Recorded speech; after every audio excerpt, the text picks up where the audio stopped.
Praise the Lord. ದೇವರ ನಾಮಕ್ಕೆ ಸ್ತೋತ್ರವಾಗಲಿ. Every week we are very glad to meet you all. ಪ್ರತಿ ವಾರ ನಿಮ್ಮನ್ನು ಸಂಧಿಸುವುದಕ್ಕೆ ನಾವು ತುಂಬಾ ಸಂತೋಷ ಪಡುತ್ತೇವೆ. Great our peoples are watching this video. ದೊಡ್ಡ ವಿಷಯ ಏನೆಂದರೆ ನೀವೆಲ್ಲರೂ ಈ ವಿಡಿಯೋವನ್ನು ವೀಕ್ಷಿಸುತ್ತಿದ್ದೀರಿ. I am very glad many are liking. ನಾನು ತುಂಬಾ ಸಂತೋಷ ಪಡುತ್ತೇನೆ, ಯಾಕಂದ್ರೆ ತುಂಬಾ ಜನ ಇದನ್ನು ಲೈಕ್ ಮಾಡುತ್ತಿದ್ದೀರಿ. And many are subscribing. ತುಂಬಾ ಜನ ಸಬ್ಸ್ಕ್ರೈಬ್ ಮಾಡುತ್ತಿದ್ದೀರಿ. Many are telling comments. ತುಂಬಾ ಜನ ಕಾಮೆಂಟ್ಸ್ ಮಾಡುತ್ತಿದ್ದೀರಿ. Thank you very much for you all. ನಿಮ್ಮೆಲ್ಲರಿಗೂ ಧನ್ಯವಾದಗಳು. I never approach anyone to subscribe me. ನಾನು ಯಾರನ್ನು ಹೋಗಿ ಸಬ್ಸ್ಕ್ರೈಬ್ ಮಾಡಿರಿ ಎಂಬುದಾಗಿ ನಾನು Personally, I ಕೇಳುವುದಿಲ್ಲ. never called and asked them to subscribe. ವೈಯಕ್ತಿಕವಾಗಿ ನಾನು ಯಾರನ್ನು ಕೇಳುವುದಿಲ್ಲ ಸಬ್ಸ್ಕ್ರೈಬ್ ಮಾಡಿರಿ ಎಂಬುದಾಗಿ. Because who will want my type of preaching, they will only subscribe this channel.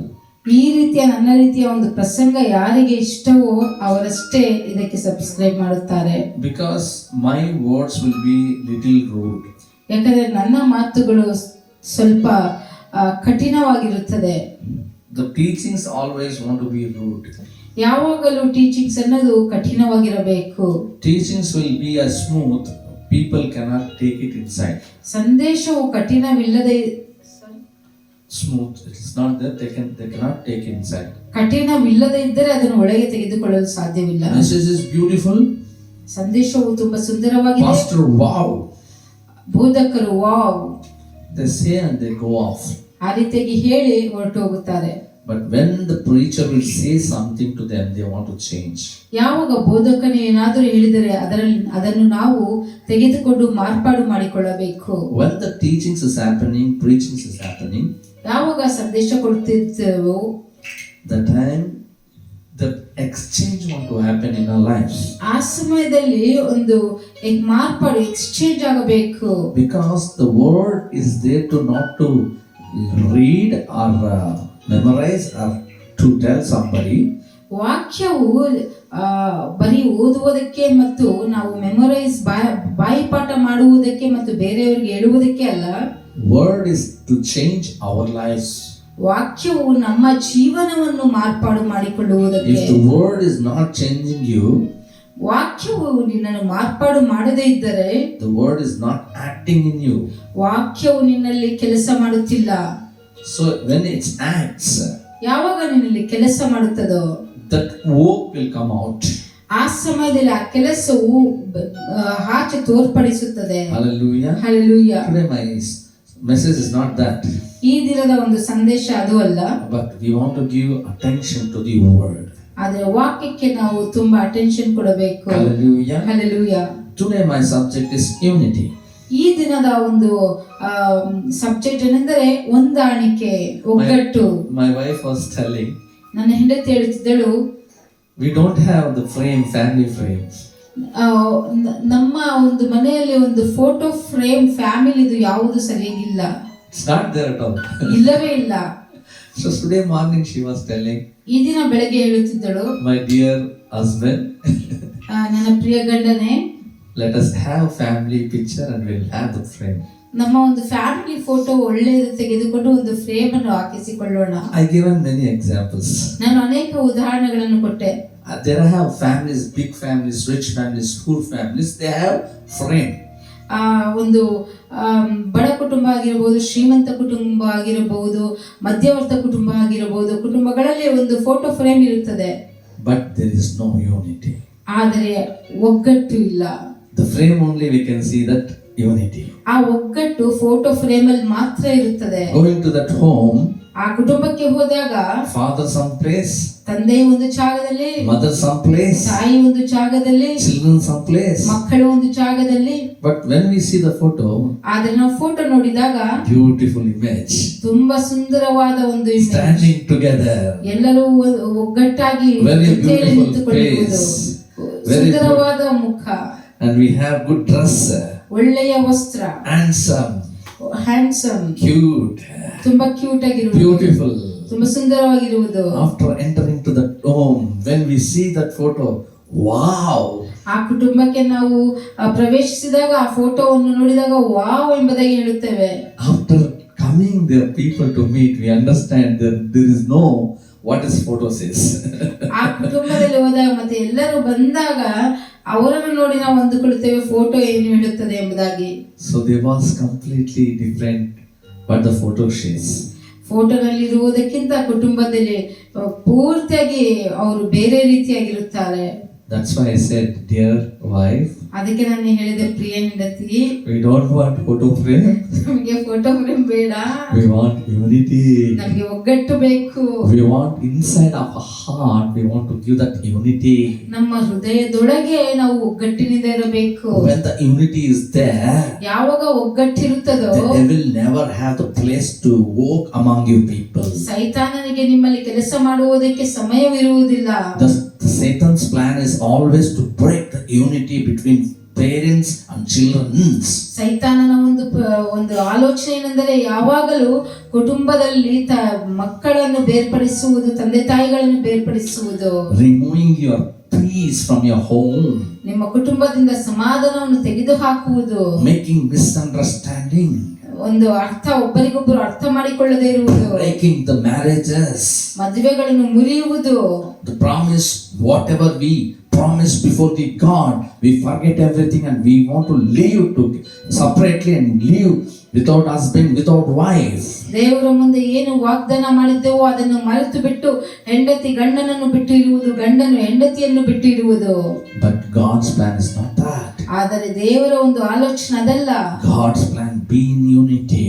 ದೇವರ ಆಲೋಚನೆ ಒಗ್ಗಟ್ಟಿನಿಂದ ಇರುವುದು. That's why Philippians chapter 2 verses from 1 to 5 we read means they beautifully they wrote like this. Therefore, if there is any consolation in Christ, if any comfort of the love, if any fellowship of the Spirit, if they effectuals of mercy. ಫಿಲಿಪ್ಪಿಯದವರಿಗೆ ಬರೆದ ಪತ್ರಿಕೆ 2ನೇ ಅಧ್ಯಾಯ 1ನೇ ವಚನದಿಂದ ಹೀಗೆ ಹೇಳಲ್ಪಟ್ಟಿದೆ, ಕ್ರಿಸ್ತನಿಂದ ಉತ್ತೇಜನ, ಪ್ರೀತಿಯ ಪ್ರೇರಣೆ, ಪವಿತ್ರಾತ್ಮನ ಅನ್ಯೋನ್ಯತೆ, ಕಾರುಣ್ಯ ದಯಾರಸಗಳು ಉಂಟಾಗುವುದಾದರೆ ಐಕಮತ್ಯವುಳ್ಳವರಾಗಿದ್ದು ನನ್ನ ಸಂತೋಷವನ್ನು ಪರಿಪೂರ್ಣ ಮಾಡಿರಿ. Hallelujah. Hallelujah. Hallelujah. Hallelujah. There is unity, togetherness. ಐಕ್ಯಮತ್ಯ, ಒಗ್ಗಟ್ಟು. Hallelujah. Hallelujah. The mercy of it's their unity and oneness. ಯಾವಾಗ ಅನ್ಯೋನ್ಯತೆ, ಕಾರುಣ್ಯ ದಯಾರಸಗಳಿರುತ್ತದೋ there God will dwell among them. ಅಲ್ಲಿ ದೇವರು ಅವರ ಮಧ್ಯದಲ್ಲಿ ವಾಸಿಸುತ್ತಾರೆ. If it is not there between the family, there is somebody is ruling. ಆ ಕುಟುಂಬದಲ್ಲಿ ಅದಿಲ್ಲದೆ ಇದ್ದರೆ ಯಾರೋ ಒಂದು ಕುಟುಂಬವನ್ನು ನಡೆಸುತ್ತಿದ್ದಾರೆ. Many families, ಅನೇಕ ಕುಟುಂಬಗಳು, I saw parents will tell to children, come and sit here. ತಂದೆ ತಾಯಿಗಳು ಹೇಳ್ತಾರೆ ಮಕ್ಕಳಿಗೆ ಬಂದು ಇಲ್ಲಿ ಕುಳಿತುಕೊಳ್ಳಿರಿ ಎಂಬುದಾಗಿ. They never obey. ಅವರು ಅದನ್ನು ಪಾಲಿಸುವುದೇ ಇಲ್ಲ. I will never sit, I have some work, you sit and do it something, they'll say. ನಾನು ಕುಳಿತುಕೊಳ್ಳುವುದಲ್ಲ, ನನಗೆ ಬೇರೆ ಕೆಲಸ ಇದೆ, ನೀನೇ ಕುಳಿತುಕೋ ಎಂಬುದಾಗಿ ಹೇಳುತ್ತಾರೆ. There is no togetherness. ಅಲ್ಲಿ ಐಕ್ಯಮತ್ಯ ಇಲ್ಲ. There is no oneness in between them. ಅವರ ಮಧ್ಯದಲ್ಲಿ ಒಗ್ಗಟ್ಟಿಲ್ಲ. Sometimes parents will be shouting, read, write homeworks, read, sit, give time for the reading. They'll never care their parents. ಅನೇಕ ಸಾರಿ ತಂದೆ ತಾಯಿಗಳು ಮಕ್ಕಳನ್ನು ಓದಿರಿ, ಬರೆಯಿರಿ, ಹೋಮ್ವರ್ಕ್ ಮಾಡಿಕೊಳ್ಳಿರಿ, ಓದಿರಿ ಎಂಬುದಾಗಿ ಎಷ್ಟು ಸಾರಿ ಹೇಳಿದರು, ಅವರು ತಂದೆ ತಾಯಿಯ ಮಾತನ್ನು ಕೇಳುವುದೇ ಇಲ್ಲ, ಅದನ್ನು There is no unity in the families. ಕುಟುಂಬದಲ್ಲಿ ಒಗ್ಗಟ್ಟು, ಐಕ್ಯಮತ್ಯ ಇಲ್ಲ. Whereas there is no family. ಆ ಕುಟುಂಬದಲ್ಲಿ ಇಲ್ಲ. The family, there is no unity, there is no God in their family. ಆ ಕುಟುಂಬದಲ್ಲಿ ಒಗ್ಗಟ್ಟು ಇಲ್ಲದೆ ಇದ್ದರೆ ದೇವರು ಆ ಕುಟುಂಬದಲ್ಲಿ ಇಲ್ಲ. Where their God will be there. ಎಲ್ಲಿ ದೇವರು ವಾಸಿಸುತ್ತಾರೆ. Let us read 2:2. 2ನೇ ವಚನ ಓದಿಕೊಳ್ಳೋಣ. ಫಿಲಿಪ್ಪಿಯದವರಿಗೆ 2:2. Fulfill the joy that brings like-minded, having the same love brings a one accord of one mind. ನಿಮ್ಮೆಲ್ಲರಲ್ಲಿ ಒಂದೇ ಪ್ರೀತಿ ಇರಲಿ, ಅನ್ಯೋನ್ಯ ಭಾವವುಳ್ಳವರು, ಒಂದೇ ಗುರಿ ಇಟ್ಟುಕೊಂಡವರು ಆಗಿರ್ರಿ. Whom God will dwell between our families means they want to have one love and one mind. ಯಾರ ಮಧ್ಯದಲ್ಲಿ ದೇವರು ವಾಸಿಸುತ್ತಾರೆ ಅಂದರೆ ಒಂದೇ ಒಂದು ಮೈಂಡ್ ಇರಬೇಕು, ಅನ್ಯೋನ್ಯತೆ ಇರಬೇಕು ಮತ್ತು ಒಂದೇ ಪ್ರೀತಿ ಇರಬೇಕು. That time God will dwell among them. ಆ ರೀತಿಯಲ್ಲಿ ದೇವರು ಅವರ ಮಧ್ಯದಲ್ಲಿರುತ್ತಾರೆ. Hallelujah. Hallelujah. You want to fill my joy with the oneness and one mind. ನನ್ನ ಒಂದು ಪ್ರೀತಿಯನ್ನು ಒಗ್ಗಟ್ಟಿನಿಂದ ಒಂದೇ ಮನಸ್ಸಿನಿಂದ ನೀವು ತುಂಬಿಸಬೇಕು. Why the families now also they're struggling lot? ಯಾಕೆ ಕುಟುಂಬಗಳು ಈ ದಿನಗಳಲ್ಲಿಯೂ ತುಂಬಾ ಕಷ್ಟಪಡುತ್ತಿದ್ದಾರೆ? Wife never obey to husband. ಹೆಂಡತಿಯು ಗಂಡನಿಗೆ ವಿಧೇಯತೆಯಾಗಿರುವುದಿಲ್ಲ. The wife word, the children's never, mother's word, children's cannot listen. ತಾಯಿಯ ಒಂದು ಮಾತು ಮಕ್ಕಳು ಅದನ್ನು ವಿಧೇಯತೆ ತೋರಿಸುವುದಿಲ್ಲ ಮಾತಿಗೆ. So the family first they want to change where? ಕುಟುಂಬ ಎಲ್ಲಿ ಮಾರ್ಪಾಡು ಹೊಂದಿಕೊಳ್ಳಬೇಕು? Between husband and wife. ಗಂಡ ಹೆಂಡತಿಯರ ಮಧ್ಯದಲ್ಲಿ ಮಾರ್ಪಾಡು ಹೊಂದಿಕೊಳ್ಳಬೇಕು. Nowadays many families are collapsing, many families are not obeying, many families are spoiling because of parents. ಈ ದಿನಗಳಲ್ಲಿ ಅನೇಕ ಕುಟುಂಬಗಳಲ್ಲಿ ಮಕ್ಕಳು ಕೆಟ್ಟು ಹೋಗುತ್ತಿದ್ದಾರೆ ಮತ್ತು ಕುಟುಂಬಗಳೇ ನಾಶವಾಗುತ್ತಿದೆ. ಅದು ಮುಖ್ಯವಾಗಿ ಯಾವುದಕ್ಕೋಸ್ಕರ ಅಂದರೆ ಗಂಡ ಹೆಂಡತಿಯರ ಒಗ್ಗಟ್ಟಿನಿಂದ ಇಲ್ಲದೆ ಇರುವುದಕ್ಕೋಸ್ಕರ. Sometimes husband says something, wife cannot listen. ಸ್ವಲ್ಪ ಸಮಯದಲ್ಲಿ ಗಂಡ ಏನೋ ಹೇಳುತ್ತಾರೆ, ಹೆಂಡತಿ ಅದನ್ನು ವಿಧೇಯತೆ ತೋರಿಸುವುದಿಲ್ಲ. And mother what it says, children never listen. ತಾಯಿ ಏನು ಹೇಳ್ತಾಳೋ ಮಕ್ಕಳು ಅದನ್ನು ವಿಧೇಯತೆ ತೋರಿಸುವುದಿಲ್ಲ. The wife come to husband and says, ಹೆಂಡತಿ ಬಂದು ಗಂಡನಿಗೆ ಹೇಳ್ತಾಳೆ, she'll tell about them, children's never going to listen my words, my dear husband. ಮಕ್ಕಳು ನನ್ನ ಮಾತೇ ಕೇಳಿಸಿಕೊಳ್ಳುತ್ತಿಲ್ಲ ಎಂಬುದಾಗಿ ಗಂಡನ ಹತ್ತಿರ ಹೋಗಿ ಹೇಳುತ್ತಾಳೆ. And he'll see and laughs. ಆತನ ನೋಡಿ ನಗುತ್ತಾನೆ. ಆ ರೀತಿ ನಗುತ್ತಾನೆ. Hallelujah. Why you know? ಯಾಕೆ ಗೊತ್ತಾ? Husband's words, wife is not obeying. ಗಂಡನ ಮಾತು ಹೆಂಡತಿ ಪಾಲಿಸುತ್ತಿಲ್ಲ. He says, my dear wife, ನನ್ನ ಪ್ರಿಯ ಹೆಂಡತಿಯೇ, when you listen to your husband, ನೀನು ಯಾವಾಗ ಗಂಡನಿಗೆ ನೀನು ವಿಧೇಯತೆ ತೋರಿಸುತ್ತೀಯೋ, your children will show you obey. ನಿನ್ನ ಮಕ್ಕಳು ನಿನಗೆ ವಿಧೇಯತೆ ತೋರಿಸುತ್ತಾರೆ. There we want to teach them to obey, how to obey. ಆ ರೀತಿಯಲ್ಲಿ ಅಲ್ಲಿ ನಾವು ಯಾವ ರೀತಿಯಲ್ಲಿ ವಿಧೇಯತೆ ತೋರಿಸಬೇಕೆಂಬುದಾಗಿ ನಾವು ಕಲಿಸಿಕೊಡಬೇಕು. When you respect husband, children will respect wife. ಯಾವಾಗ ನೀನು ಗಂಡನಿಗೆ ನೀನು ವಿಧೇಯತೆ ತೋರಿಸುತ್ತೀಯೋ ಆ ಸಮಯದಲ್ಲಿ ಮಕ್ಕಳು ಸಹ ನಿನಗೆ ವಿಧೇಯತೆ ತೋರಿಸುತ್ತಾರೆ. Hallelujah. Hallelujah. It is happening in many families. ಅನೇಕ ಕುಟುಂಬಗಳಲ್ಲಿ ನಡೆಯುತ್ತಿದೆ. And they're saying, what to do, pastor, please pray. Pastor ಏನು ಮಾಡುವುದು, ಪ್ರಾರ್ಥನೆ ಮಾಡಿ. My son want to change, pastor. ನನ್ನ ಮಗನು ಮಾರ್ಪಾಡು ಹೊಂದಿಕೊಳ್ಳಬೇಕು He's not reading at all, pastor. ಅವನು ಓದುತ್ತಾನೆ ಇಲ್ಲ pastor. He is always seeing the movies and mobile, pastor. ಯಾವಾಗಲೂ ಮೊಬೈಲ್ ನೋಡುತ್ತಿದ್ದಾನೆ ಮತ್ತು ಸಿನಿಮಾ Please help ನೋಡುತ್ತಿದ್ದಾನೆ. him to come out from that. You pray, pastor. Pastor ಪ್ರಾರ್ಥನೆ ಮಾಡಿ ಅವನು ಅದರಿಂದ ಹೊರಗೆ ಬರಬೇಕು ಎಂಬುದಾಗಿ The pastor will say, pastor ಹೇಳುತ್ತಾರೆ, I don't want to pray for your son. I want to pray for you, ma. ನಿನ್ನ ಮಗನಿಗೋಸ್ಕರ ನಾನು ಪ್ರಾರ್ಥನೆ ಮಾಡಲು ಇಷ್ಟಪಡುವುದಿಲ್ಲ, ನಿನ್ನಗೋಸ್ಕರ ನಾನು ಪ್ರಾರ್ಥಿಸಬೇಕು. Hallelujah. Hallelujah. So parents want to change before the children. ಪೋಷಕರು ಮಕ್ಕಳ ಮುಂದೆ ಅವರು ಮೊದಲನೇದಾಗಿ ಮಾರ್ಪಾಡು ಹೊಂದಿಕೊಳ್ಳಬೇಕು. The greatest news I am telling today to you all. ಒಂದು ದೊಡ್ಡ ಸಮಾಚಾರವನ್ನು ನಾನು ನಿಮಗೆ ಹೇಳುತ್ತಿದ್ದೇನೆ. Everybody in this world. ಈ ಲೋಕದಲ್ಲಿ ಪ್ರತಿಯೊಬ್ಬರು, I am telling not some families, I am telling everyone in this world. ನಾನು ಸ್ವಲ್ಪ ಕುಟುಂಬಗಳಲ್ಲ, ಈ ಲೋಕದಲ್ಲಿರುವ ಪ್ರತಿಯೊಬ್ಬರಿಗೆ ಹೇಳುತ್ತಿದ್ದೇನೆ. Husband and wife want to live in unity, one love, one accord and one mind. ಗಂಡ ಹೆಂಡತಿಯರು ಒಗ್ಗಟ್ಟಿನಿಂದ ಒಂದೇ ಪ್ರೀತಿಯಿಂದ ಒಂದೇ ಆಲೋಚನೆಯಿಂದ ಇರಬೇಕು. That time your family will be blessed. ಆ ಸಮಯದಲ್ಲಿ ನಿನ್ನ ಕುಟುಂಬವು ಆಶೀರ್ವಾದ ಹೊಂದಿಕೊಳ್ಳುವುದು. What kind of unity will make such sense? ಯಾವ ರೀತಿಯಾದ ಒಗ್ಗಟ್ಟು? We'll see in third verse. ಮೂರನೇ ವಚನದಲ್ಲಿ ನಾವು Let ನೋಡಿಕೊಳ್ಳುತ್ತೇವೆ. nothing be done through selfish.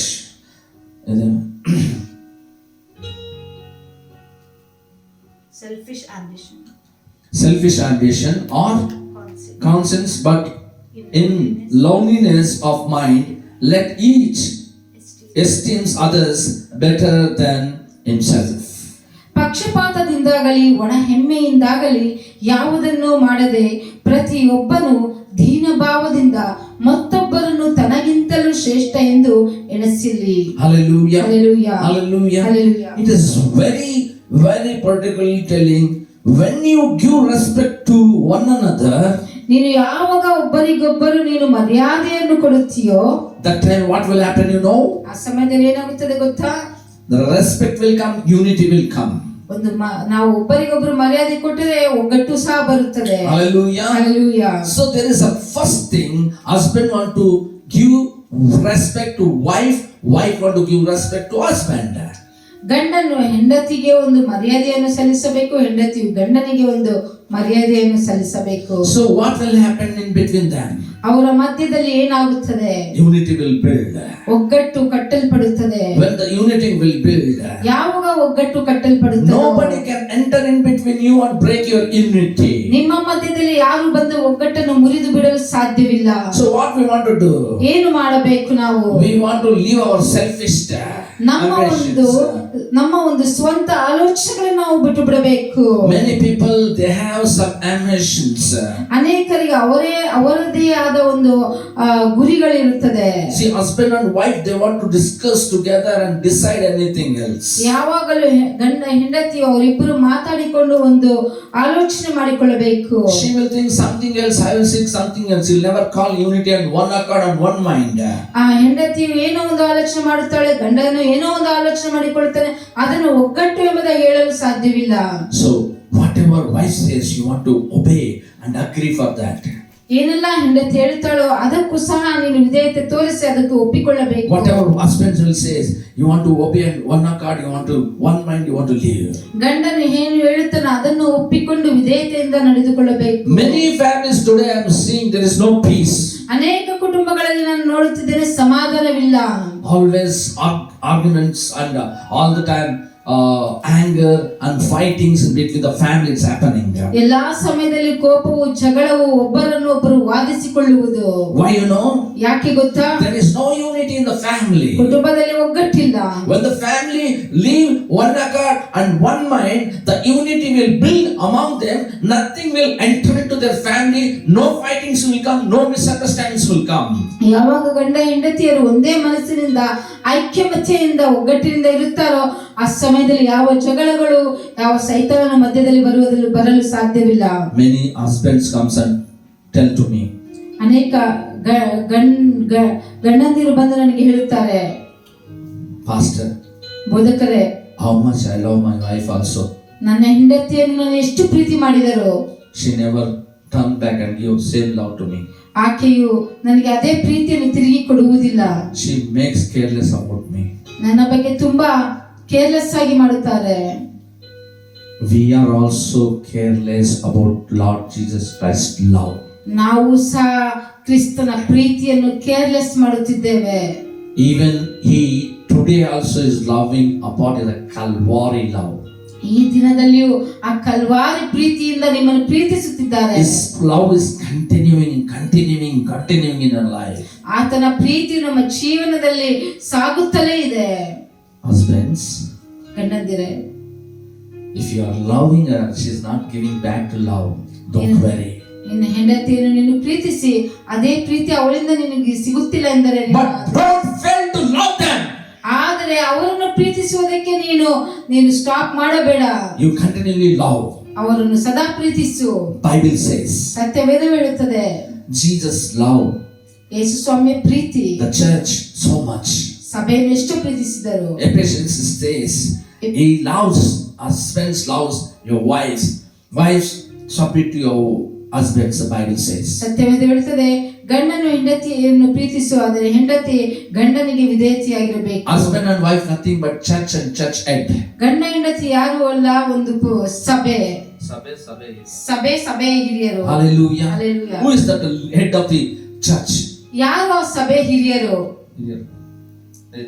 ಯಜಮಾನರು. Hallelujah. Hallelujah. It's Jesus himself. ಯೇಸು ಸ್ವಾಮಿಯೇ. The church people, many are doing sins and everything, they're coming to the church, but same love the head of the church is giving. ಸಭಿಕರು ಅನೇಕ ಒಂದು ಪಾಪಗಳನ್ನು ಮಾಡಿ ಬಂದರೂ ಸಹ ಆ ಸಭೆ ಯಜಮಾನನು ಅದೇ ಪ್ರೀತಿಯಿಂದ ಸಭಿಕರನ್ನು He never ಪ್ರೀತಿಸುತ್ತಾನೆ. failed to love the wives. ಆ ಹೆಂಡತಿಯನ್ನು ಪ್ರೀತಿಸಲು ಆತನು ಫೇಲ್ ಆಗಲಿಲ್ಲ. You continue to love, my dear husbands, I said. ನಾನು ಗಂಡನಿಂದಿಗೆ ಹೆಂಡತಿಯನ್ನು ಸದಾ ನೀವು ಪ್ರೀತಿಸಿರಿ. And somebody came back and said, ಯಾರೋ ಬಂದು ನನಗೆ ಹಿಂದಿರುಗಿ ಹೇಳಿದರು, I started to continually love. She'll hate also I love, suddenly she turned and completely she changed Pastor says. ಆತನು ಹೇಳಿದನು, ನಾನು ಹೆಂಡತಿ ಎಷ್ಟೇ ನನಗೆ ಪ್ರೀತಿ ಮಾಡದೇ ಇದ್ದರೂ ನಾನು ಸದಾ ಆಕೆಯನ್ನು ಪ್ರೀತಿಸುತ್ತಾನೇ ಇದ್ದೆ. ಒಂದು ದಿನ ಆಕೆಯು ನನಗೆ ಬಂದು ಪ್ರೀತಿ ಮಾಡಲು ಪ್ರಾರಂಭಿಸಿದಳು. Whenever your wife is not giving love back to you, don't worry. ಯಾವಾಗ ಹೆಂಡತಿಯು ಅದೇ ಪ್ರೀತಿಯನ್ನು ನಿನಗೆ ಕೊಡದೇ ಇದ್ದರೆ ಚಿಂತೆ ಮಾಡಬೇಡ. Wait for that. ಅದಕ್ಕೋಸ್ಕರ ನೀನು ಕಾದಿರು. Pray for that. ಪ್ರಾರ್ಥಿಸು. Let one accord, one mind till comes. Wait for that. ಐಕ್ಯಮತ್ಯ ಬರುವ ತನಕ ನೀನು ಪ್ರಾರ್ಥಿಸು. ಮತ್ತು you know devil's plan is to break your unity. ನಿನಗೆ ಗೊತ್ತಾ, ಒಂದು ಸೈತಾನನ ಒಂದು ಆಲೋಚನೆ ಒಗ್ಗಟ್ಟನ್ನು ಒಡೆದು ಹಾಕುವುದು. But you want to overcome with the love and one accord. ನೀನು ಪ್ರೀತಿಯಿಂದ ಅದನ್ನು ನೀನು ಎದುರು ಬರಬೇಕು, ಜಯಿಸಬೇಕು. Hallelujah. Hallelujah. What else we want to read? 4th verse. 4ನೇ ವಚನ. What it says? Let each of you look out not only for his own interest but also for the interests of others. ನಿಮ್ಮಲ್ಲಿ ಪ್ರತಿಯೊಬ್ಬನು ಸ್ವಹಿತವನ್ನು ಮಾತ್ರ ನೋಡದೆ ಪರಹಿತವನ್ನು ಸಹ ನೋಡಲಿ. We always passion about our own interest. ನಾವು ಯಾವಾಗಲೂ ನಮ್ಮ ಹಿತವನ್ನೇ ನಾವು ನೋಡಿಕೊಳ್ಳುತ್ತಿರುತ್ತೇವೆ. Because we need that, we need this. ನಮಗೆ ಇದು ಬೇಕು, ನಮಗೆ ಅದು ಬೇಕು. I'm telling, unity is nothing but wonderful thing. Unity is living for others. ನಾನು ಹೇಳ್ತೇನೆ, ಒಗ್ಗಟ್ಟು ಎಂದರೆ, ಸುಂದರವಾಗಿ ಹೇಳ್ತೇನೆ, ಒಗ್ಗಟ್ಟು ಎಂದರೆ ಪರರಿಗೋಸ್ಕರ ಬದುಕುವುದೇ. You want to live for your parents, Sam ನೀನು ನಿನ್ನ ತಂದೆ ತಾಯಿಗೋಸ್ಕರ ಬದುಕಬೇಕು. ಸ್ಯಾಮ್ ನಿನಗೋಸ್ಕರ ಬದುಕುವುದಲ್ಲ. Whatever they likes to, you want to be like that. ನೀನು ಅವರಿಗೆ ಏನು ಇಷ್ಟ ಆಗುತ್ತದೋ ಆ ರೀತಿಯಾಗಿ ನೀನು ನಡೆದುಕೊಳ್ಳಬೇಕು. I don't know, unity means coming and sitting with us and singing is not a unity. ಒಗ್ಗಟ್ಟಿನಿಂದ ಎಲ್ಲರೂ ಒಂದೇ ಜಾಗದಲ್ಲಿ ಕೂತ್ಕೊಂಡು ಹಾಡು ಹಾಡುವುದಿಲ್ಲ. Whatever ಯಾವುದೇ mom likes, you want to do it. ತಂದೆ ತಾಯಿಗೆ ಏನು ಇಷ್ಟನೋ ಅದು ನೀನು ಮಾಡಬೇಕು. That is called unity. ಅದೇ ಒಂದು ಒಗ್ಗಟ್ಟೆಂದರೆ. Hallelujah. Hallelujah. You want to break yourself, your interest. ನಿನ್ನ ಹಿತವನ್ನು ನೀನು ಮುರಿದು ಹಾಕಬೇಕು. That is called unity. ಅದೇ ಒಂದು ಒಗ್ಗಟ್ಟು. It is horrible actually. I don't know, I thought just unity means come and join, we sing and we go. No. ಒಗ್ಗಟ್ಟೆಂದರೆ ಎಲ್ಲರೂ ಒಂದೇ ಜಾಗದಲ್ಲಿ ಕುಳಿತುಕೊಂಡು ಹಾಡು ಹಾಡುವುದು, ಅದಲ್ಲ. We don't want to live selfish. ನಾವು ನಮ್ಮ ಸ್ವಂತ ಹಿತದಿಂದ ಬದುಕಬಾರದು. And we don't want to live for our interest. ನಮ್ಮ ಒಂದು ಆಲೋಚನೆಯ ಪ್ರಕಾರ ಬದುಕಬಾರದು. So we want to live according to the same mind. ನಾವು ಎಲ್ಲರೂ ಒಂದೇ ರೀತಿಯಾಗಿ ನಾವು ಬದುಕಬೇಕು. One mind. ಒಂದೇ ಒಂದು ಆಲೋಚನೆ. One mind means my mother's mind is my mind. ಒಂದೇ ಮೈಂಡ್ ಅಂದರೆ ನಮ್ಮ ತಾಯಿಯ ಮೈಂಡ್ ನನ್ನ mind. Mother mind is always you want to read. ನಿನ್ನ ತಾಯಿಯ ಒಂದು ಮೈಂಡ್ ಅನ್ನು ನೀನು ಓದಬೇಕು. And you want to take good marks, a good percentage. ಚೆನ್ನಾಗಿ ಓದಬೇಕು, ಒಳ್ಳೆ ಪರ್ಸೆಂಟೇಜ್ ತೆಗೆದುಕೊಳ್ಳಬೇಕು. That is your mind, mother's mind. ಅದು ನಿನ್ನ ಒಂದು ತಾಯಿಯ ಒಂದು mind. So one mind means that is only unity. ಒಂದೇ ಒಂದು ಮೈಂಡ್, ಒಗ್ಗಟ್ಟು ಎಂದರೆ ಅದೇ. Your mind and mom's mind want to come together. ನಿನ್ನ ಮೈಂಡ್ ಮತ್ತೆ ತಾಯಿಯ ಮೈಂಡ್ ಎಲ್ಲ ಒಂದಾಗಿ ಬರಬೇಕು. Hallelujah. Hallelujah. So that time you give interest more to, and you are not interest yourself, but you will be interest for others. ಆ ಸಮಯದಲ್ಲಿ ನಿನ್ನ ಸ್ವಂತ ಹಿತವನ್ನು ನೋಡಿಕೊಳ್ಳದೆ ಪರರ ಹಿತವನ್ನು ನೀನು ನೋಡುತ್ತೀಯ. Hallelujah. Hallelujah. So leave our interests, leave our selfish, leave our own desires. ನಮ್ಮ ಸ್ವಂತ ಹಿತವನ್ನು ಬಯಕೆಗಳನ್ನು ಬಿಟ್ಟು What we want to do, unity means for live for others. ಒಗ್ಗಟ್ಟೆಂದರೆ ಬೇರೆಯವರ ಹಿತಕ್ಕೋಸ್ಕರ ನಾವು ಬದುಕಬೇಕು. What are you telling, Dad? What are you telling, Pastor? ಏನು ಹೇಳುತ್ತಿದ್ದೀರಾ daddy? ಏನು ಹೇಳುತ್ತಿದ್ದೀರಾ ಬೋಧಕರೇ? Living for others. ಬೇರೆಯವರಿಗೋಸ್ಕರ ಬದುಕುವುದಾ? That is a unity. ಅದು ಒಗ್ಗಟ್ಟ. Yes. ಹೌದು. The Bible says ಸತ್ಯವೇದ ಹೇಳುತ್ತದೆ in 5th verse, 2nd chapter, Philippians 5th verse. ಫಿಲಿಪ್ಪಿಯದವರಿಗೆ ಬರೆದ ಪತ್ರಿಕೆ 2ನೇ ಅಧ್ಯಾಯ 5ನೇ Let ವಚನ. this mind be in you, which was also in Christ Jesus. ಕ್ರಿಸ್ತ ಯೇಸುವಿನಲ್ಲಿದ್ದಂತ ಮನಸ್ಸು ನಿಮ್ಮಲ್ಲಿಯೂ ಇರಲಿ. Jesus never came for himself. ಯೇಸು ಸ್ವಾಮಿ ಆತನಿಗೋಸ್ಕರ ಬರಲಿಲ್ಲ. He never came for selfish. ಆತನ ಸ್ವಂತ ಹಿತಕ್ಕೋಸ್ಕರ ಬರಲಿಲ್ಲ. He never came for his own interest. ಸ್ವಹಿತಕ್ಕೋಸ್ಕರ ಬರಲಿಲ್ಲ. He never loved for his own. ಆತನನ್ನೇ ಪ್ರೀತಿಸಿಕೊಳ್ಳಲಿಲ್ಲ. But he came to give and take away, and all he came to this earth to live for others. ಆತನ ಈ ಭೂಮಿಗೆ ಬಂದಿದ್ದು ಕೊಡುವುದಕ್ಕಾಗಿ ಮತ್ತು ಬೇರೆಯವರಿಗೋಸ್ಕರ ಬದುಕುವುದಕ್ಕಾಗಿ. So my dear ones, so ನನ್ನ ಪ್ರಿಯರೇ, if you have Jesus, you live yourself and live for others. ನಿನ್ನಲ್ಲಿ ಯೇಸು ಸ್ವಾಮಿ ಇರುವುದಾದರೆ ನೀನು ನಿನಗೋಸ್ಕರ ಬದುಕುವುದಿಲ್ಲ, ಬೇರೆಯವರಿಗೋಸ್ಕರ ಬದುಕುತ್ತೀಯ. Hallelujah. Hallelujah. First, please, I want to tell you, some people is listening my words. ಮೊದಲನೆಯದಾಗಿ ನಾನು ಹೇಳಲು ಇಷ್ಟಪಡುತ್ತೇನೆ, ಸ್ವಲ್ಪ ಜನರು ನನ್ನ First, God has created husband and wife. ಮೊದಲನೆಯದಾಗಿ ದೇವರು ಸೃಷ್ಟಿ ಮಾಡಿದ್ದು ಗಂಡ ಹೆಂಡತಿಯನ್ನು. Let us live one unity first.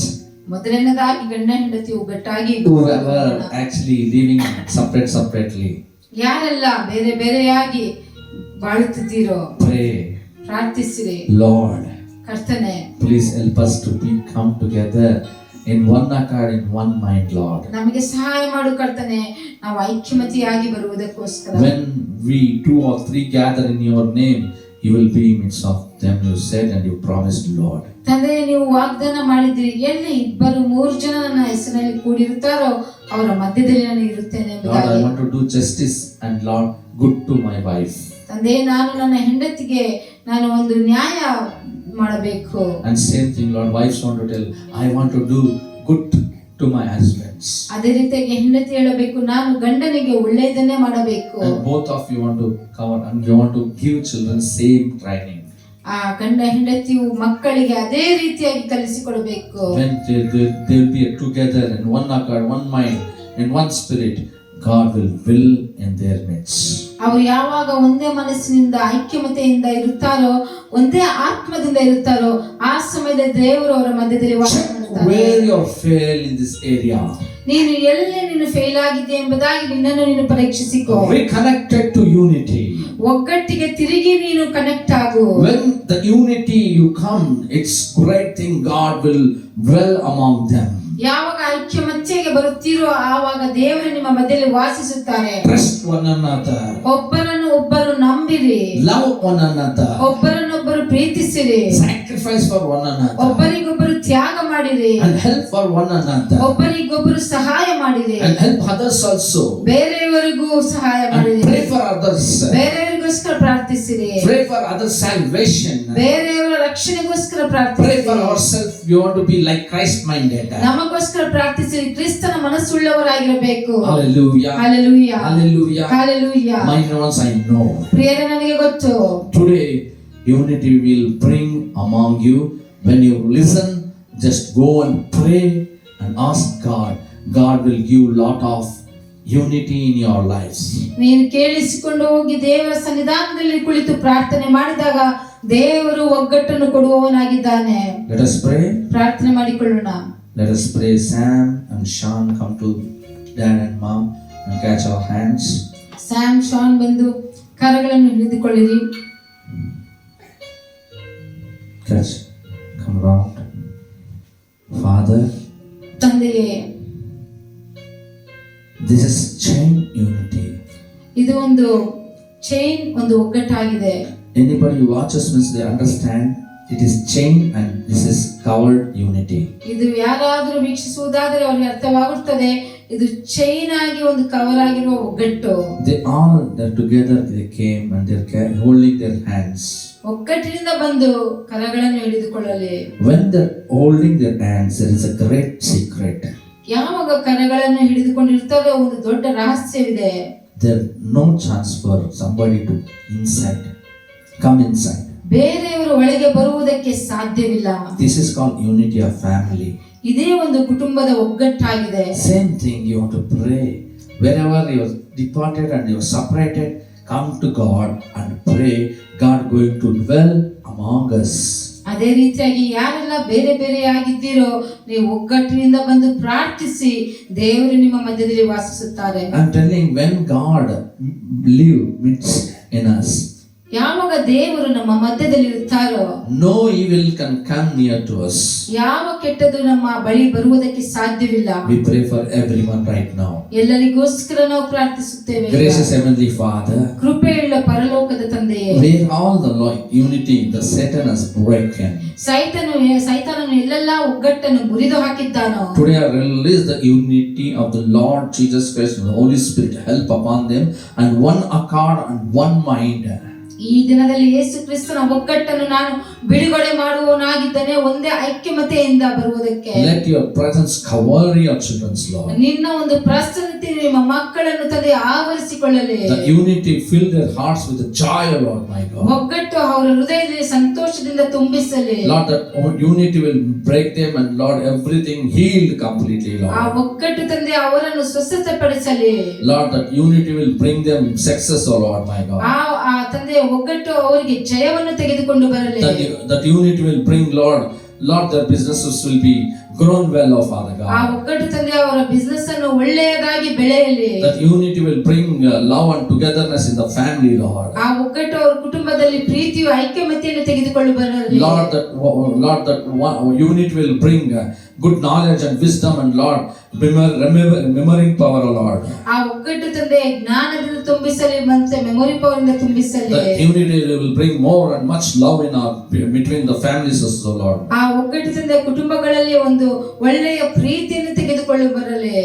We want to become a like-minded like Christ, oh Father God. ಕ್ರಿಸ್ತನಾಗೆ ಒಂದೇ ಮನಸ್ಸುಳ್ಳವರಾಗಿರಬೇಕು ತಂದೆ. We want to live like you, Jesus. ನಿಮ್ಮ ಹಾಗೆ ಕರ್ತನೇ ಯೇಸುವೇ ನಾವು We ಬದುಕಬೇಕು. want to, Lord, bless other people's Lord. We want to, Lord, fulfill their desires, Lord. ತಂದೆಯೇ ನಾವು ಬೇರೆಯವರನ್ನು ತಂದೆ ಪ್ರೀತಿಸಬೇಕು, ಆಶೀರ್ವದಿಸಬೇಕು, ಅವರ ಹೃದಯದ ಆಸೆಗಳನ್ನು ನಾವು ತೀರಿಸಬೇಕು. Use us a beautiful vessel for your kingdom, Lord Jesus. ತಂದೆ ನಿಮ್ಮ ರಾಜ್ಯಕ್ಕೋಸ್ಕರ ನಮಗೆ ಒಂದು ಉಪಯೋಗವುಳ್ಳ ಪಾತ್ರೆಯಾಗಿ ನಮ್ಮನ್ನು ಉಪಯೋಗಪಡಿಸಿಕೊ. I release the unity and obedience spirit upon our families, every children and parents, of Father God. ತಂದೆ ಒಗ್ಗಟ್ಟಿನ ಮತ್ತು ವಿಧೇಯತ ಒಂದು ಬಿಡುಗಡೆ ಮಾಡುತ್ತಿದ್ದೇನೆ ಎಲ್ಲಾ ಕುಟುಂಬಗಳಲ್ಲಿ, ತಂದೆ ತಾಯಿಗಳಲ್ಲಿ, ಮಕ್ಕಳಲ್ಲಿ. Amen, Lord. Hallelujah. ಆಮೆನ್ ಕರ್ತನೇ. Thank you, Lord. You've done those mighty things in between the families. ಕರ್ತನೇ ನಿಮಗೆ ಸ್ತೋತ್ರ ತಂದೆ, ಕುಟುಂಬಗಳಲ್ಲಿ ಒಂದು ದೊಡ್ಡ ಕಾರ್ಯವನ್ನು ನೀವು ಮಾಡಿದ್ದೀರಿ. Whoever watching, let them have unity, Lord. ಯಾರೆಲ್ಲ ವೀಕ್ಷಿಸುತ್ತಿದ್ದಾರೋ ಅವರಲ್ಲಿ ಒಂದು ಒಗ್ಗಟ್ಟು ಬರಲಿ ಕರ್ತನೇ. In Jesus' mighty name we pray. ಯೇಸುವಿನ ಅದ್ಭುತ ನಾಮದಲ್ಲಿ ಪ್ರಾರ್ಥಿಸುತ್ತೇವೆ. Amen. Amen. Amen. Amen. And God inspired me to tell this. ದೇವರು ನನಗೆ ಪ್ರೇರೇಪಣೆ ಮಾಡಿದ್ದಾರೆ ಇದನ್ನು ಹೇಳುವುದಕ್ಕೆ. What it says. ಏನು ಹೇಳುತ್ತದೆ? Many people after getting marriages, your parents will get old. ಅನೇಕರು ಮದುವೆ ಆದ ನಂತರ ನಿಮ್ಮ ಒಂದು ಪೋಷಕರು ವಯಸ್ಸಾಗಿ ಬಿಟ್ಟಿರುತ್ತಾರೆ. Don't leave and go away. ಅವರನ್ನು ಬಿಟ್ಟು ಹೋಗಬೇಡಿರಿ. Whatever justice you want to do, whatever comfort you want to make it. ಏನು ನ್ಯಾಯ ತೀರಿಸಬೇಕು ಅದು ಅವರಿಗೆ ಮಾಡಿರಿ. Don't send your currency, color notes. ನಿಮ್ಮ ಒಂದು ಕಲರ್ ನೋಟ್ಸ್, ಕರೆನ್ಸಿಯನ್ನು ಕಳುಹಿಸಬೇಡಿರಿ. Only just call them and talk with them and comfort them with your love. ಅವರನ್ನು ಕರೆ ಮಾಡಿ ಅವರ ಸಂಗಡ ಮಾತನಾಡಿ ನಿಮ್ಮ ಪ್ರೀತಿಯಿಂದ ಅವರಿಗೆ ಆದರಿಸಿರಿ. So without their blessing you cannot come blessings. ಅವರ ಆಶೀರ್ವಾದವಿಲ್ಲದೆ ನಿಮಗೆ ಆಶೀರ್ವಾದ ಬರುವುದಿಲ್ಲ. So let us have your parently blessings to you all. ಕುಟುಂಬದ ಒಂದು ಪೋಷಕರ ಒಂದು ಆಶೀರ್ವಾದವು ನಿಮಗೆಲ್ಲರಿಗೂ ಇರಲಿ. The week of unity, shake with unity and break all the plans of the devil. ಒಗ್ಗಟ್ಟಿನ ಒಂದು ವಾರ, ಎಲ್ಲಾ ಸೈತಾನನ ಒಂದು ಆಲೋಚನೆಗಳನ್ನು ಮುರಿದು ಹಾಕಿರಿ ಒಗ್ಗಟ್ಟಿನಿಂದ. Hosanna. Hallelujah. Hallelujah. Thank you, Jesus, for this beautiful word. ಈ ಸುಂದರವಾದ ವಾಕ್ಯಕ್ಕೋಸ್ಕರ ನಿಮಗೆ ಸ್ತೋತ್ರ ಕರ್ತನೆ. God bless you all. ದೇವರು ನಿಮ್ಮನ್ನೆಲ್ಲ ಆಶೀರ್ವದಿಸಲಿ. Next week we'll see you. ಮುಂದಿನ ವಾರ ನಾವು ನೋಡಿಕೊಳ್ಳೋಣ. God bless you. ದೇವರು ನಿಮ್ಮನ್ನು ಆಶೀರ್ವದಿಸಲಿ.